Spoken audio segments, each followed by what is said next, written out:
বঙ্গ রাজনীতির চাণক্য চলে গেলেন 72 বছর বয়সে প্রয়াত মুকুল রায়। তৃণমূলের প্রতিষ্ঠাতা, বিজেপির বিধায়ক, আবার তৃণমূলেই ফেরা। কিন্তু মৃত্যুর পর কুণাল ঘোষের কটু কথা আমাকে খাদের ধারে ঠেলে দিয়েছিলেন। রবিবার রাত 1:30টায় কলকাতার বেসরকারি হাসপাতালে শেষ নিঃশ্বাস ত্যাগ করলেন মুকুল রায়। প্রায় 600 দিন ধরে বার্ধক্যজনিত রোগে ভুগছিলেন তিনি। রাজনৈতিক যাত্রা 1998 তৃণমূলের জন্মলগ্ন থেকে দলে মমতার পর সেকেন্ড ইন কমান্ড। 2018 নারদা কেলেঙ্কারির পর বিজেপিতে যোগদান। 2021 কৃষ্ণনগর থেকে বিজেপি বিধায়ক নির্বাচিত, কিন্তু কয়েক মাস পর ফের তৃণমূলে ফেরা। শেষ পর্যন্ত বিধায়ক পদ থেকে ইস্তফা না দিয়ে বিজেপি বিধায়ক হিসেবে থেকে যান। কুণাল ঘোষের প্রতিক্রিয়া, শোকের মাঝে বিতর্ক। কুণাল ঘোষ লিখলেন, আমাকে খাদের সীমানায় নিয়ে ঠেলে ফেলেছিল, মিথ্যা বয়ানে ফাঁসানোর চেষ্টা করেছিল, তবে শেষে শুভ্রাংশুকে সমবেদনাও জানান। পরিবারের বক্তব্য, পুত্র শুভ্রাংশু রায় বলেন, প্রচুর লড়াই করেছিলেন বাবা, শেষ যুদ্ধটা জিততে পারলেন না। মুকুল রায় চলে গেলেন, কিন্তু রেখে গেলেন বিতর্ক। তৃণমূল, বিজেপি, তৃণমূল, এই ত্রিপাক্ষিক যাত্রার শেষে চাণক্য কি শান্তি পেলেন, নাকি কুণাল ঘোষের ক্ষোভেই তার প্রকৃত চিত্র?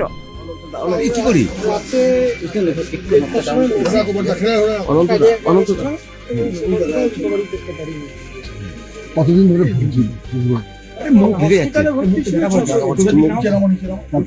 ভোটের আগে তৃণমূলের একদম সুপ্রিমোর ছিলেন। দলের কত ক্ষতি হলো, পরিবার কতটা হলো, আমার মাথার উপর থেকে ছাদ চলে গেল। কতটা ক্ষতি হলো। কতদিন হাসপাতালে ভর্তি ছিল?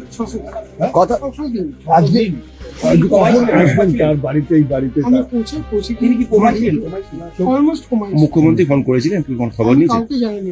আচ্ছা আচ্ছা, কেউ ফোন করেছিল? আমি কাউকে জানাইনি। তোমাকে কেউ ফোন করেছিল?